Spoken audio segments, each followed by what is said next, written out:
3 مقامات پر یہ آیت آئی ہے جو میں آپ کو سنانے لگا ہوں. سورہ توبہ میں بھی آئی, سورہ فتح میں بھی آئی, سورہ صف میں بھی آئی. هو الذی ارسل رسولہ بالہدی ودین الحق, وہی اللہ جس نے بھیجا اپنے رسول کو الہدا دے کر.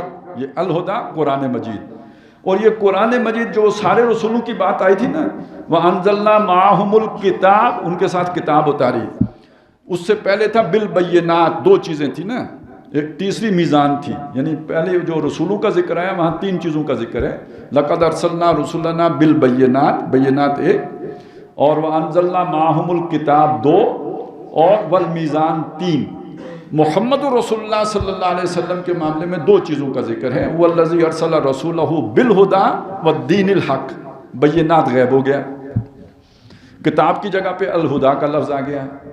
لیکن جو کتاب دی گئی ہے نا, اس کتاب کو ڈیفائن کیا گیا ہے کہ یہ جو کتاب ہے یہ ہدی للناس ہے وبینات من الہدا ہے. یہ 2 in 1 ہے.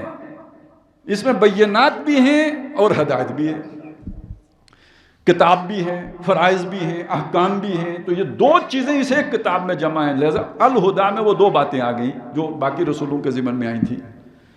اور میزان کی جگہ پہ ایک نیا لفظ آ گیا, مرکب اضافی آیا, یا اسے بعض توصیفی بھی کہتے ہیں, اگرچہ کہ اس کی ظاہری شکل اضافی والی ہے.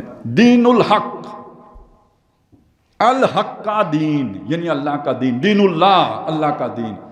یہ دین اللہ کس کے بدل میں آیا؟ وہ میزان عدل کے مقابلے میں ہے. یعنی اللہ کا دین ہے وہ میزان جو انصاف قائم کر دیتی ہے. یہ 2 چیزیں دے کے محمد رسول اللہ کو بھیجا گیا,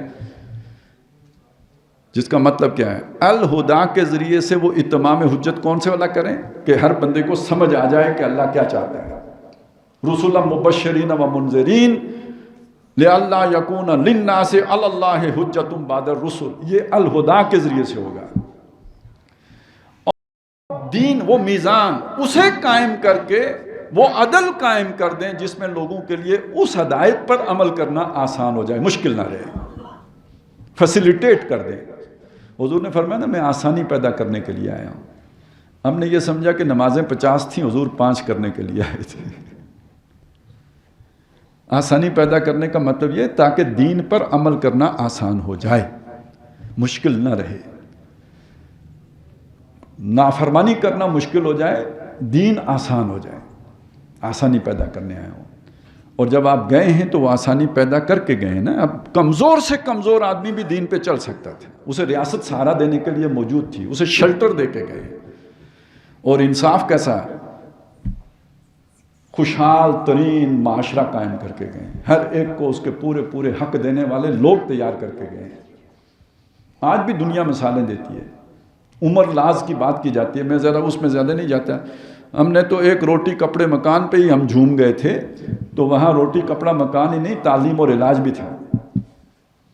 جو بچہ پیدا ہو جائے وہ آج ماڈرن سٹیٹس میں, ساری دنیا میں نہیں ہے, بڑی ترقی یافتہ جو مہذب دنیا جو سمجھی جاتی ہے, وہاں پہ بچوں کے لیے یہ وظائف مقرر کیے گئے ہیں. آج سے 1500 سال پہلے محمد رسول اللہ کے تعلیم یافتہ لوگوں نے یہ وظیفے مقرر کر دیے تھے. حضرت عمر کے دور میں یہ وظیفے مقرر ہو گئے تھے. بچہ پیدا ہوتے ہی اس کا وظیفہ, ریاست اس کا خرچہ اٹھانا شروع کر دے گی اگر ماں باپ نہیں اٹھا سکتے تو.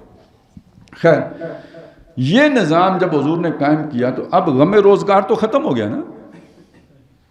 اب لو لگائی جا سکتی ہے نا اللہ سے, اب اللہ کی طرف مڑا جا سکتا ہے.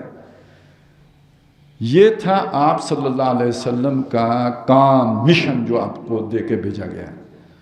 میں اپنی جگہ پہ یہ سمجھتا ہوں کہ اگر بات صرف نمازوں کی ہو, یعنی جتنے اسلام پر ہم عمل کرتے ہیں, اگر اتنا ہی اسلام ہوتا نا, اس اسلام کو ماننے میں ابو جہل کو بھی کوئی رکاوٹ نہ ہوتی. اور عبداللہ ابن ابی تو اس سے زیادہ اسلام پر عمل کرتا تھا. وہ 5 نمازیں تکبیر اولیٰ کے ساتھ آ کے حضور کے پیچھے پڑھتا تھا. اور مسجد نبوی میں پڑھتا تھا. ہم میں سے کتنوں کو ساری زندگی کی نمازیں مسجد نبوی میں پڑھنے کی توفیق ہو گئی. مصیبت اس کو پڑتی تھی جب جان دینے کی باری آتی تھی, مصیبت تب پڑتی تھی جب مال پہ بنتی تھی, مصیبت تب پڑتی تھی جب کوئی اختلافی مسئلے پہ حضور کی رائے ماننی پڑتی, وہاں مصیبت آتی تھی. وہاں مصیبت ہمیں بھی آ جاتی ہے. وہ بنی اسرائیل نے جیسے موسیٰ علیہ السلام سے کہہ دیا تھا فضا بنتا و ربو کا فقاتلا انا ہاؤنا قاعدون، تو ہم بھی کوئی اسی درجے میں رہنا، اس سے آگے جانے کے لیے تیار نہیں ہے۔ تو یہ ہم سمجھ لیں اس بات کو کہ نبی صلی اللہ علیہ وسلم کا مقصد بعثت یہ تھا۔